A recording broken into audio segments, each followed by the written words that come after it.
Hello and welcome to this special edition of Africa Here and Now. I'm Martine Dennis. Following his country's landmark elections, which emphatically saw off the ruling party after almost 60 years in power, I speak to Botswana's former president Ian Khama about that election, his thoughts on Donald Trump and the apparent plot to poison him. We talk about his legacy and his future as he steps away from frontline politics after around 30 years at the top. But I started by asking what he made of Donald Trump's re-election. You quite recently described him as a racist dictator. I bet you're glad you're not in office now. What do you make of his surprise victory? Highly disappointed with the American voters that somebody who is a narcissist, and during his first term, it was chaotic. And for him to have been, even in his recent campaign, you would have heard the things that he was saying, is not the kind of person you would look up to as an icon by any stretch of the imagination. For any person to want to emulate, I just think he's one of the worst examples of a leader you could find anywhere. And it's just, I think we must just brace ourselves for 4 years of chaos. Did you actually meet him when you were in office? Did you actually have any dealings with him? Fortunately not. The only time I had anything to do was when I called in the American ambassador to complain about the use of a terminology that how he described African countries. Yes, that well-known Yes. expletive. Yes. So what advice would you give, then would you give to Duma Boko, who might possibly have to contend with the newly elected Donald Trump? You know, really, you can only advise somebody if you know there is a structured character to somebody. But Donald Trump's personality is all over the place. So, you know, one day is saying this, one day is saying that, sometimes contradicting himself.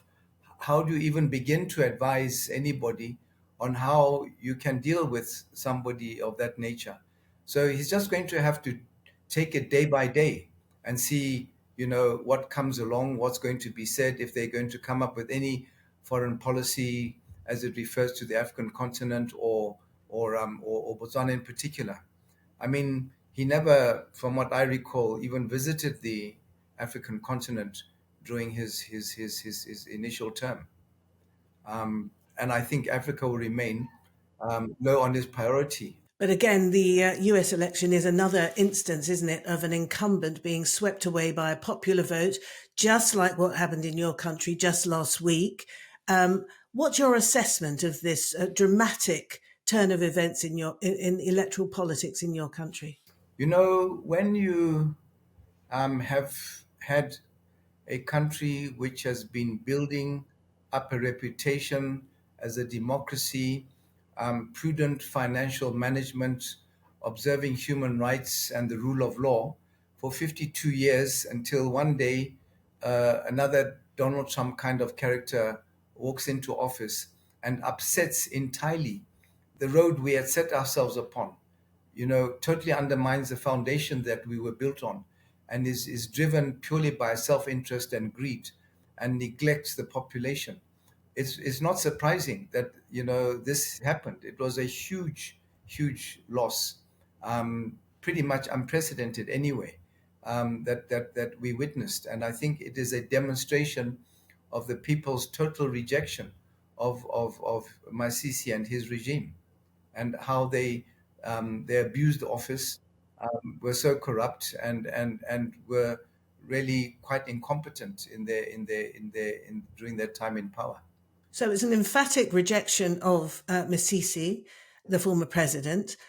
Is it an emphatic rejection also of the Party of Independence, the BDP, the Botswana Democratic Party, the party of your father, so Seretse Khama? I was telling people that it no longer resembled the party of my father, because there were values that it had before, and it came up with people-centered policies and programs. I remember the leader of the party as well for 10 years. And that was something that we was always in the back of our minds. in order to promote. And then he came along and destroyed everything. And that's why I left the party. And I told people that I abandoned the BDP because it had abandoned the people of Botswana. And I don't just follow a party because of its name or its history, but I follow a party based on its performance in improving the welfare of the people it is there to serve. So it no longer resembled anything like what my father put in place. So there's no sort of sentimentality then attached to the party, the BDP. Is there any sense that it could be perhaps reinvigorated, refreshed for another round of electoral politics? Definitely, if it wants to remain relevant in Botswana politics, it will have to refresh and reinvigorate, to use your words. They'll have to renew themselves. And the starting point is to get rid of the current leadership as soon as possible and bring in people who would be able to achieve that. Now, you've taken responsibility. You've apologised profusely for encumbering, if you like, the people of Botswana and the party with somebody who seems now to have been wholly unsuitable.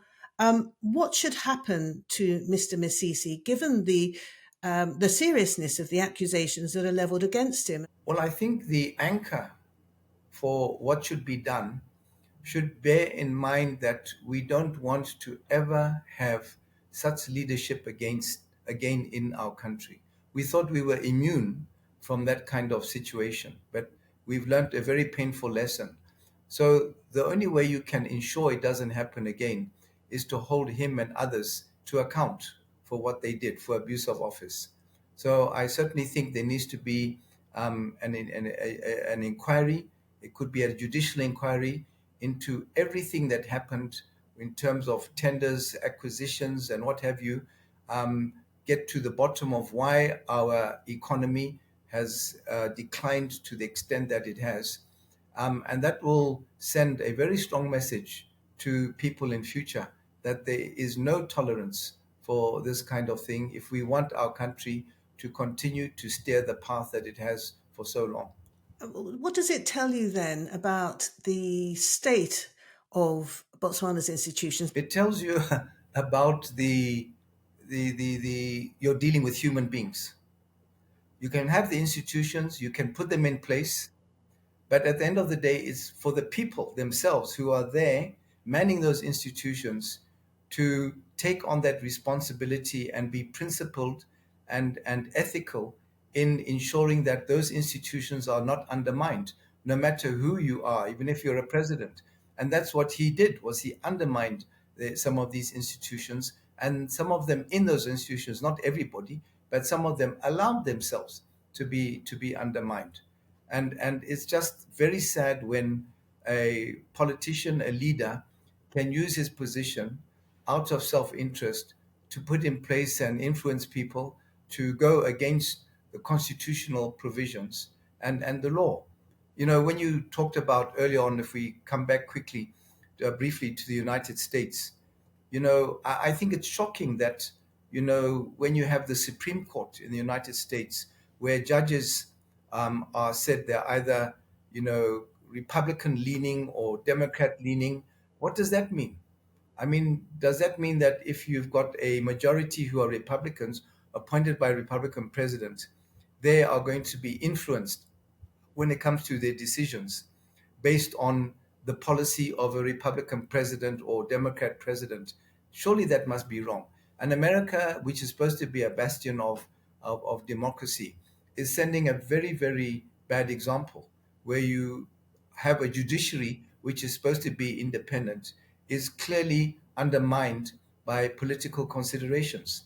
And that's what we were beginning to see in this country, where individuals were starting to be compromised and in the judiciary, and some of them allowed themselves to be compromised in that regard.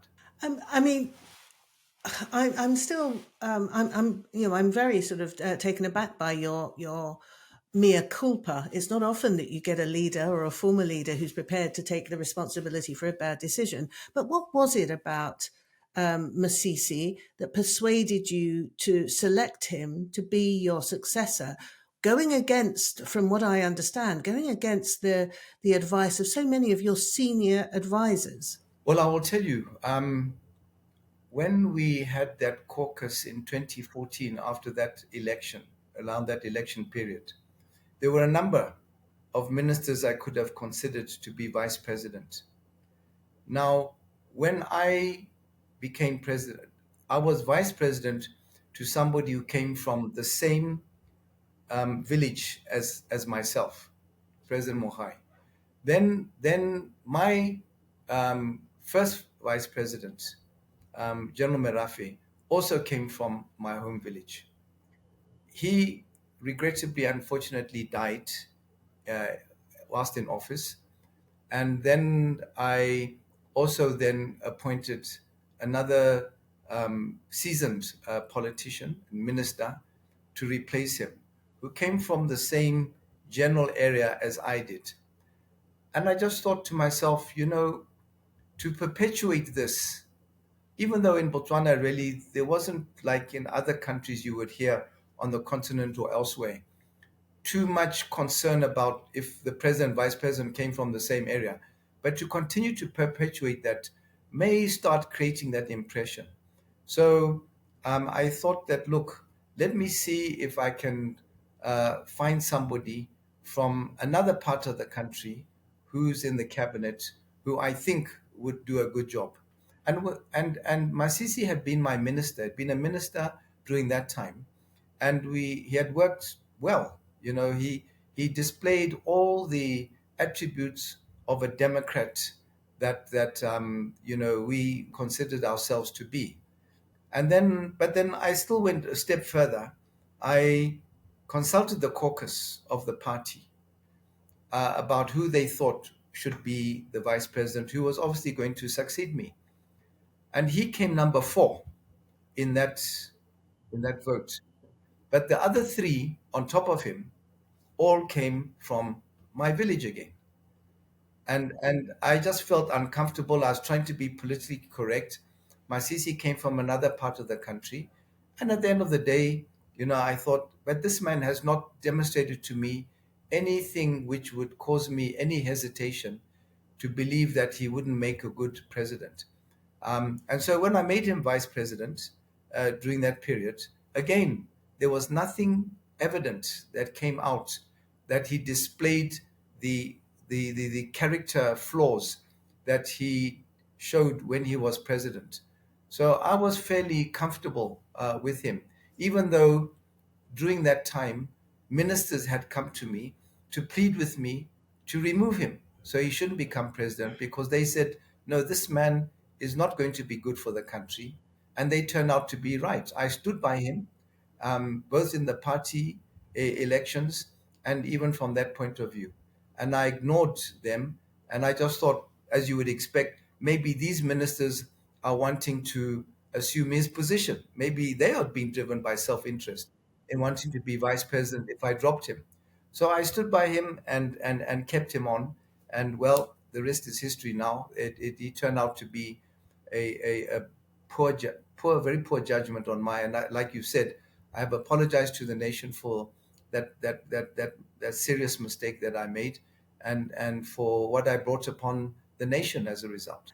Now, Botswana has, as we've already said, has always been described as a stable democracy on the continent, but it's been led always by the same party, despite holding elections every 5 years. The BDP has always come in. Now, obviously, there's a change at the helm. There's a dramatic shift in Botswanan politics. Would you say that maybe Botswana's democracy has come of age, has matured? You see, the reason why, just going back to your first point, the BDP was in power for so long is that because I believe people in this country generally benefited from the programs and policies it put in place, which I said were people centered. And it all came apart when that was abandoned. So coming of age, I think we long ago came of age. The fact that we were able to sustain the democracy we had and had a reputation for it, being also the least corrupt country on the continent for many years until now under Masisi, is an indication that even though we were probably up against the fact that people naturally always want change, and when you're in office for so long, you have to be careful that complacency doesn't come in and you take things for granted. But I think the in 2019, the elections were rigged. The current party, the UDC, which won the elections this time round, won them again in 2019. And their intentions, and I will say this because I know it for a fact, were to rig these elections as well. But having been forewarned by what happened in 2019, the UDC and other parties, but particularly the UDC and myself, put in place measures to ensure that as much as possible we must alert the population to the potential for rigging, because they knew they could not win this election and were determined to stay in power. Another point I wanted to ask you about were those charges that the former president Masisi had put against you, and there are, I think, 14 in total, including illegal possession of firearms, money laundering. What's happened to those now? Well, the thing to do with money laundering and the theft of 100 billion bula or 10 billion US dollars from the National Bank, those died because they didn't initially charge me on that one, which included the money laundering. They went after a young lady um, because they thought she would be vulnerable and she would be able to implicate us rather. So they charged her and locked her up. And she was told by the head of intelligence that all you have to do to get out of the cells is to implicate former President Khama, and then we will release you, and then we'll be able to arrest him. And once I ended up in their hands under arrest, they were then going to take measures to ensure that I would be eliminated, because they tried to poison me in around between the period between May, June, July in 2019. So she refused. She refused to implicate us. So when that case collapsed, they then dreamt up this other one with the firearms, which has been going on for 2.5 years, more than 2.5 years. It just gets constantly postponed and has never seen the light of day. So we're still waiting for it to commence in earnest. And briefly, if you would, can you give me some detail about the allegations of poisoning? Because, of course, the former president Masisi denied that pretty categorically in media interviews he was giving. Um, I'm not going to give you all the details because I asked for an independent inquiry to take place. And the reason why I said I'm not keen on giving details because I don't want them to start going after the people that was then under the Masisi regime, to go after the people who were involved and then be able to persuade them, because they don't know how much information I have. But just, you know, by example, you're told the name of a person, sorry, the name of a venue you are supposed to attend in that period, and that the name of the person who was going to administer the poison. So you check with that venue, and indeed, a person of that name came to that venue just in recent times at that time. When that person was there, they asked to be transferred to the food and beverage section of the entity. So you check that up, and you're given the name of an assistant manager to who that person asked for the transfer. And we confirmed the name of the assistant manager indeed was there. And the assistant manager confirmed that that person did ask for a transfer to food and beverage. So it was ticking all the boxes that this is what they had intended to do. And that I was expected to have gone there because it is a place that I sometimes visit. But fortunately, over that period, I didn't go and visit it. And then there are other diplomatic um, uh, correspondences that were shown to me by a source which showed that even the intelligence services of certain countries had picked up that there were attempts to poison me. So it must have been with a huge amount of regret and reluctance, even, that you felt you had to leave the country. You fled. You went to South Africa in a self-imposed exile. That is correct.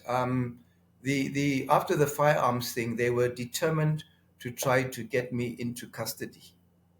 Um, and it coincided with a time when former President General Obasanjo from Nigeria was visiting South Africa and asked to see me, and he wanted to find out more about what was happening to me and what was going on in Botswana.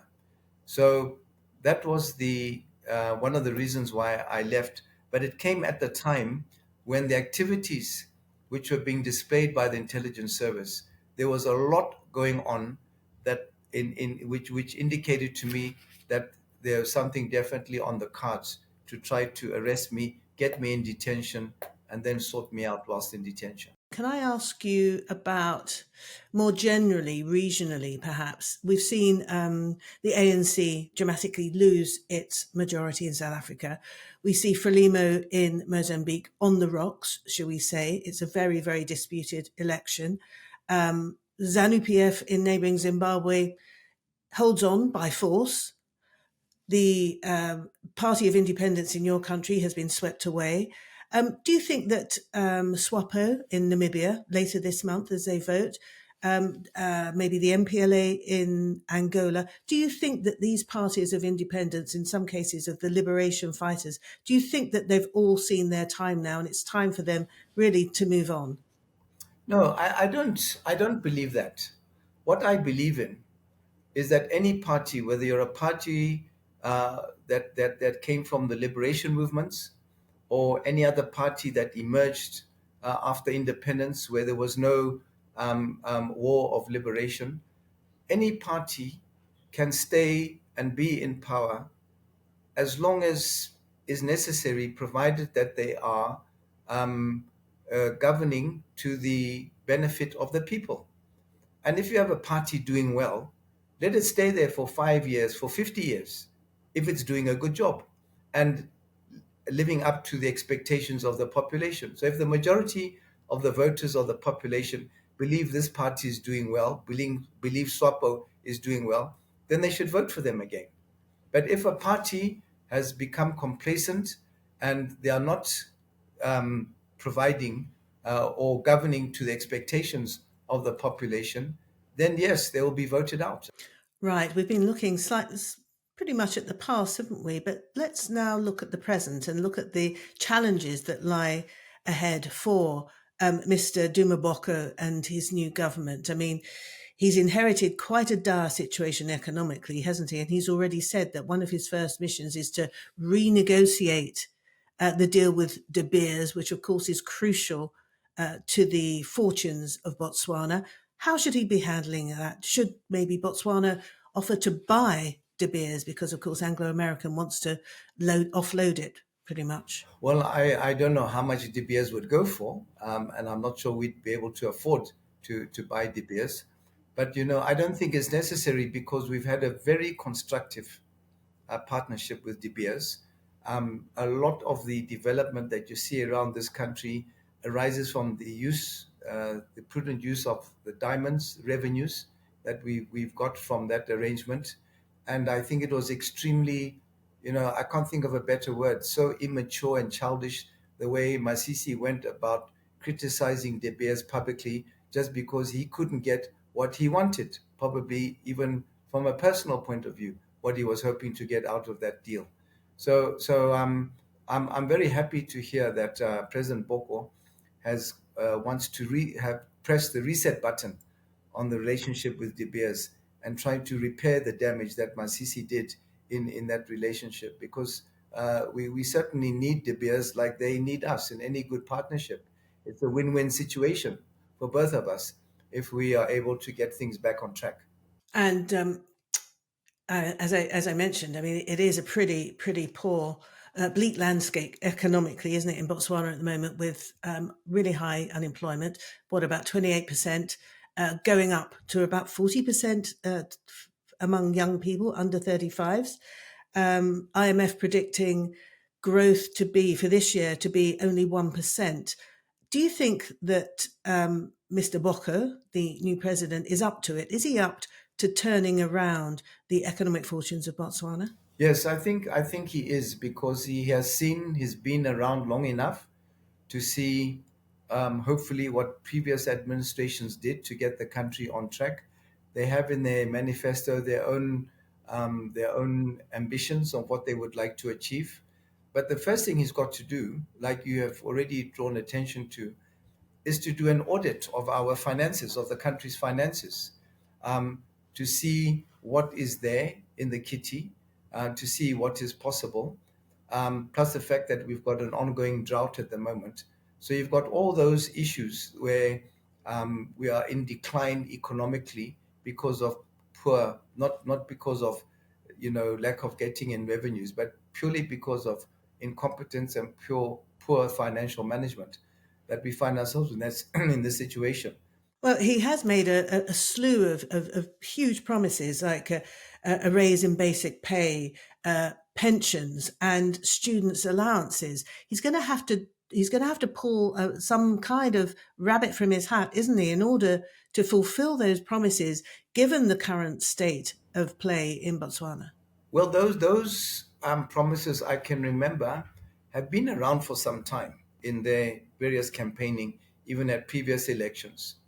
And of course, that was when he knew that he was going to inherit a fairly strong economy. That's why I said earlier on, just now, he needs to do an audit now to see um, if they would be able to achieve that in the short term, which I don't think he will be able to. And then after this audit, which shouldn't take long to do, is then to face the nation and tell them that this is what we've discovered. And we're not making excuses, but those promises we made are not going to be able to be achieved, um, like I said, in the short term. But we are going to work on repairing the damage, and you will see the benefits of our interventions as time goes on. So maybe for now, the timeline that they're given to implement those, they would probably have to stretch a bit to give them time to get the economy back to a state that would be able to deliver on what they were saying they wanted to. He's also going to have to work on unifying the country, given the row between you and former President Masisi has divided the country in many ways. How deep are the rifts, would you say, in the country as a result of this ongoing, well publicized dispute between two now former presidents? No, the row was just between me and Masisi, as far as I'm concerned. Yes, there may have been others in the country who were maybe supporters of the ruling party who also bought into Masisi's falsehoods. But even now, after they lost so badly, you can see on social media how they've turned on themselves, blaming themselves, even blaming Masisi for what happened. Even one or two suggestions that I should come back to the party to renew it. And is that something you'd consider? After this election victory, there is no divisions that I'm aware of. I'm fully behind the new president and his party, and I think they need to be given an opportunity to govern. They've only just won the election. They've never been in power before. That should be taken into consideration, that they need to find their feet and become grounded in as they take on this mantle of governance. And I think that um, doing that and allowing them and supporting them in those efforts will deliver for the nation. As to your question as to whether I would go back, how would I go back? I've been spending the last few years telling people to get rid of this regime, and they've done that. And I think they need time to go back and reflect on what went wrong for them. We can tell them what went wrong. They know what went wrong, and they need to go and put it right. And the starting point is to get in new leadership, and that does not include myself. I have anyway stepped out from politics on Sunday at midnight. I'm no longer involved politically with any party, And I never wanted to be in politics after I left office, but I was forced to because it was the only weapon I could use to get back at this injustice and persecution that I and other people in this country were suffering under Masisi. Right. Okay. You've teed up a very interesting question then. Given that you've had leading roles in your country for what, 30 years, head of the army, 10 years as vice president under President Festus Mogae, then your own term as president, 2 terms as president from 2008 to 2018. Do you feel that perhaps you could have done more to have diversified the country away from its almost complete reliance upon the export of raw diamonds? Was there more that you could have done to have implemented beneficiation, the process of adding value to the raw diamonds, would have added jobs, would have really ameliorated the situation in Botswana? That's what we did actually, because we always said we didn't want to just be a producer of diamonds. We wanted to benefit from all the downstream activities or beneficiation, as you say, from diamonds. That is how the selling of diamonds was transferred from London to here in Botswana, Botswana Diamonds. That is how cutting and polishing factories were set up in this country, which were not there before. They were in other countries. So they were cutting and polishing factories set up here. And that's why we also initially started off by selling our own diamonds through a different entity, a homegrown entity. Up to 15% then of our diamonds were sold. So the only thing that was really left was things like, jewelry making. And that was something which was going to be in the offering. We also went quite big in exploration for other minerals. So there were other minerals found like uranium and copper, which were there to be exploited as well. And we, away from the mineral sector, we also went very big into tourism because, tourism is also a very big employer of people. And because Botswana is mainly our tourism is mainly wildlife based, we introduce policies to ensure that we protected our and conserve our wildlife and grew their numbers. And we benefited from that tremendously in that we won a number of international awards during that period. So there were many things that we were doing, but we were always conscious of the fact that one of our big problems was that, we had South Africa as a neighbor, a much, much bigger economy with, seaports and airports and, the amount of international traveling, with the size of its population and the infrastructure development that was there. And you were competing with a huge neighbor, in trying to attract FDI, foreign direct investment, and to try to offer something that they couldn't offer. So in terms of tourism, we succeeded in that regard. In terms of diamonds, just because of the nature of the quality of our diamonds, we were able to do that. But other things like when it came to manufacturing and so on, people kind of wanted to be where there was a big market. And with a small population like ours, it was always going to be a stiff competition, even though we tried to sell our geographical position in SADC, that we could be used to look at the SADC market as a whole. So it was always a struggle and uphill battle. And we were not just satisfied that we were, we were okay with diamonds, because we knew that even the life of the diamond mines is finite. So you've walked away from politics as of Sunday at midnight. Um, you're taking up the hereditary chieftaincy of the Bamangwantu That's right. peoples. Am I pronouncing that correctly? Ramangwato, yes, yeah.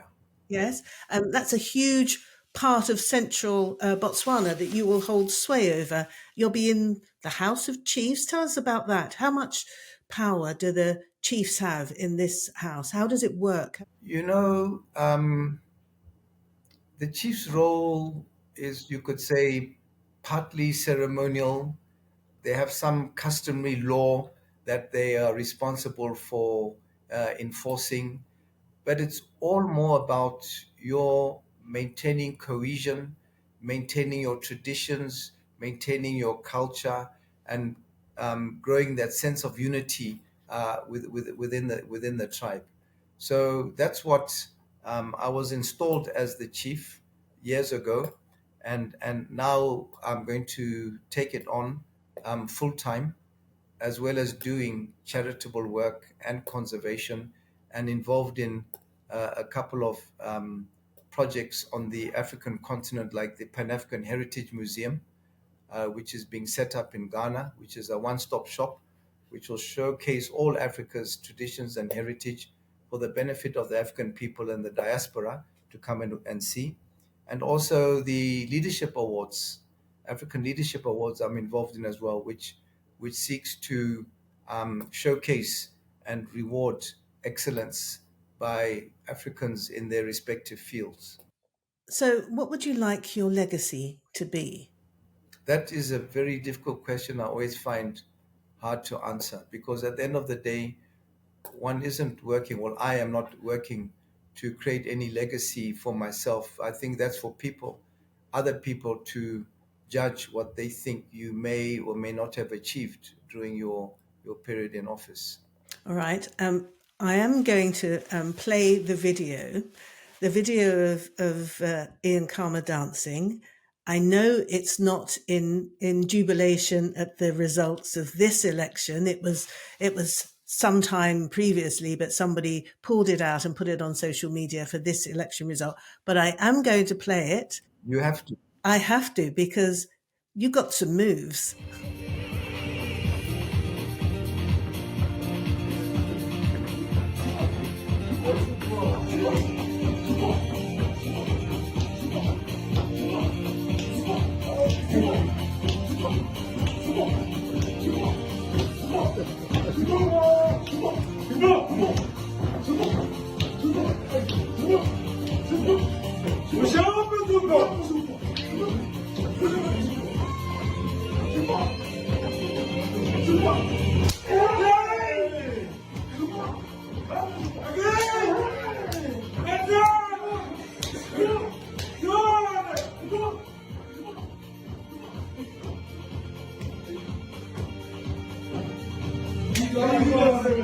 So, Ian Khama, or should I say Seretse Khama, Ian Khama, thank you very much for talking to Africa Here and Now. Thank you very much.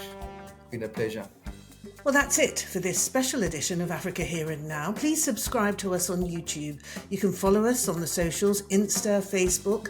I'm on X and LinkedIn. Get in touch. There's our website too, www.AfricaHere&NOW.com. And of course, we're on all the major audio platforms. My conversation with the former president, Ian Khama, was recorded on November the 7th. Our original music is by Enric Adam. Tevin Sudi put everything together.